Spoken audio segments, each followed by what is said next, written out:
Imagine you're given a screen and 3 buttons. One shows a person sitting alone in a room, one shows a puppy, one shows a rock. Most of us, if we're being honest, would drift back to the person over and over. The puppy is cute, the rock is boring.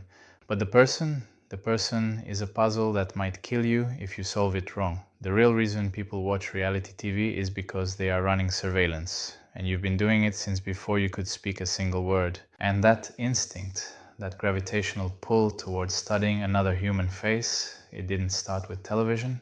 It started around a fire tens of thousands of years ago when getting the reading wrong on someone's expression could mean the difference between sleeping safely and never waking up. There's actually a name for this in psychology. It's called the hypervigilance response, and some researchers believe it's one of the oldest cognitive programs still running in your brain, like software that was never uninstalled. Now, I want to introduce you to someone. Let's call her the cartographer who maps countries she's never visited. She sits in a quiet room, drawing coastlines of places she's only seen through windows. We'll come back to her. And while we're suspending that thought, let me also plant this one. Somewhere in this story, there's a mirror that doesn't show your reflection. It shows everyone else's. Hold both of those. Picture yourself transported back, way back, before language. You're sitting in a circle of early humans and you have no words, none, zero shared vocabulary. Your only chance of surviving, of eating, of finding a mate, of not being cast out into the wilderness alone comes down to one skill: reading the room. The dominant figure in the group laughs, then stops laughing, then looks directly at you. What was that? A warning? A test? An invitation? You don't get to ask. There's no phrase for, "Hey, are we cool?" You have to decode it from the geometry of his face, the tension in his shoulders, the direction his eyes travel next. One beta reaches over and puts his hand on the shoulder of another. That's not a friendly gesture. That might be a signal, an alliance forming, something political happening in a world that doesn't have a word for politics yet. This is what evolutionary psychologists sometimes call social monitoring, and it likely predates every other complex cognitive skill we developed before we could count, before we could plan seasons ahead. We could read a room, we had to, because the room was all there was. But here's where it goes deeper than survival. I think the reason we never stop watching each other has less to do with not dying and more to do with something we start building as children: a map.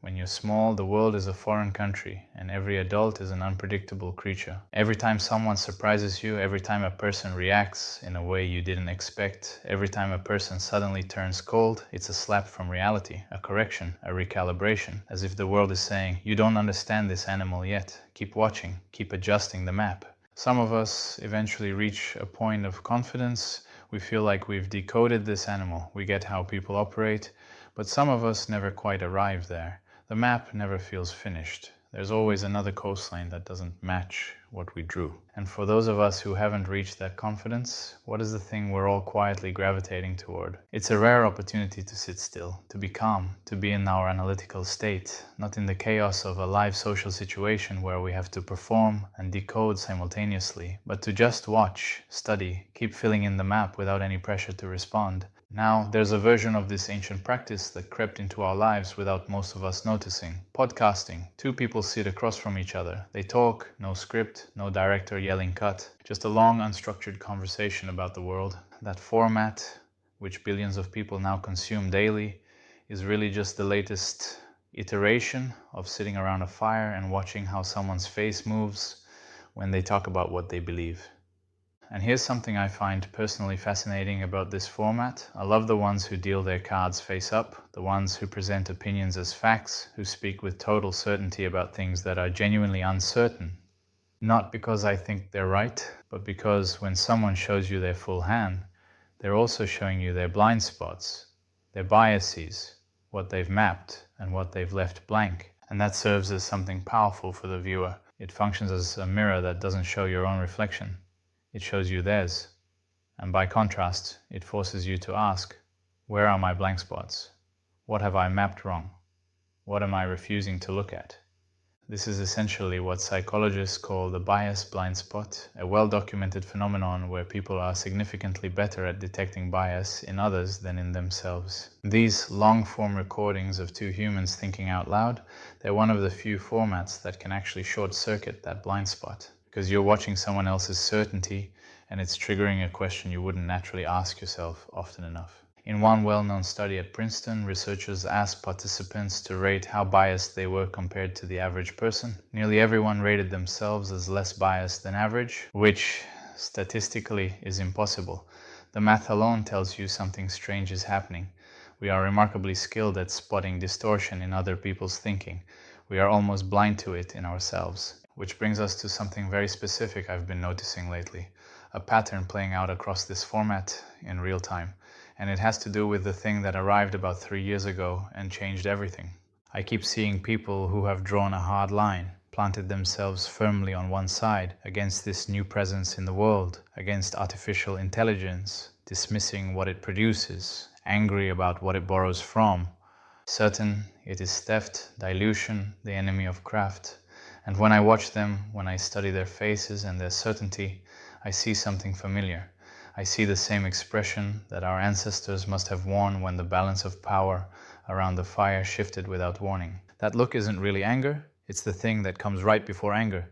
It's fear wearing a mask. Here's what I think is happening beneath the surface. Almost nobody is immune to this calculation. You look at the thing you're best at, the skill you've invested years, maybe decades into, and you run the math forward 10 years. And you wonder if everything you've built, all that time, all that identity, is being swept toward irrelevance, if you're heading back to square zero. And that fear, which is rational and human and understandable, it doesn't just sit quietly, it metabolizes, it becomes anger. And anger, when it hardens, becomes certainty. And certainty, as we just discussed, reveals bias. So what I've been watching in this modern version of the fire circle is a very old sequence. Fear transforming into anger, transforming into conviction that looks like confidence, but is actually a fortress built to keep out an uncomfortable question. But let me offer a reframe. This presence, this new capability, is roughly 3 years old. 3. If you had a child prodigy, a genuine once-in-a-generation mind, and that child was 3 years old, and it was clumsy, and it borrowed from everything around it, and it got things wrong, and it sometimes produced something breathtaking, and sometimes produced nonsense, you would not be furious with that child. You would be fascinated. You would be watching closely. You would be updating the map. The anger, I think, comes not from what this new thing does poorly, but from what it might do well. And that's a very different kind of threat. It's not the threat of something broken. It's the threat of something that's just getting started. Remember the cartographer who maps countries she's never visited? Let me bring her back now, because I think she's all of us. We're sitting in quiet rooms, drawing coastlines of a future we've only seen through windows. And the mirror I mentioned, the one that doesn't show your own reflection, here's where those two things meet. The cartographer can only draw what she observes, but the mirror doesn't show her what she looks like. It shows her how others react to what they see. And when she finally turns the mirror around, she realizes the most unmapped territory on her entire table. The biggest blank space on any chart she's ever drawn is the outline of her own shape, her own biases, her own fears. That's the real work this ancient practice has always been leading toward. Not just watching others so we can survive the fire circle, not just mapping the human animal so we can predict it, but eventually turning the observation inward, using what we see in others as the contour lines that reveal our own landscape. And this is where I had to ask myself the same question I'm inviting you to sit with. What am I avoiding because it frightens me? What have I drawn a line against? Not because I've thought it through, but because looking at it too closely threatens some part of my identity. When I asked myself that honestly, I couldn't put artificial intelligence in that box, and here's why. My two favorite genres, the stories I've been drawn to my whole life, are science fiction and fantasy. Stories about futures that don't exist yet and worlds that can't possibly be real. Well, science fiction just became real. It's here, in the room, and it's only going to get more extraordinary from this point forward. So let me leave you with this. Imagine you love fantasy above all other stories. And one morning you wake up and discover that Hogwarts is real, not a metaphor, real. And they've decided to somehow start giving magic to people who grew up outside the magical world, muggles, people exactly like you. Or imagine you live for royal dramas, the intrigue, the power struggles, the impossible family dynamics, and tomorrow you discover you are a long-lost member of an actual royal family, and all those dramas you consume for entertainment are now your Tuesday afternoon. Or imagine you're obsessed with thrillers, code breaking, government conspiracies, and there's a knock at your door because it turns out your mind has an ability someone needs and you've been recruited. For most people, the genre they love stays safely on the screen, a window to look through but never climb out of. What's happening right now, in this moment, is that one of those windows has opened.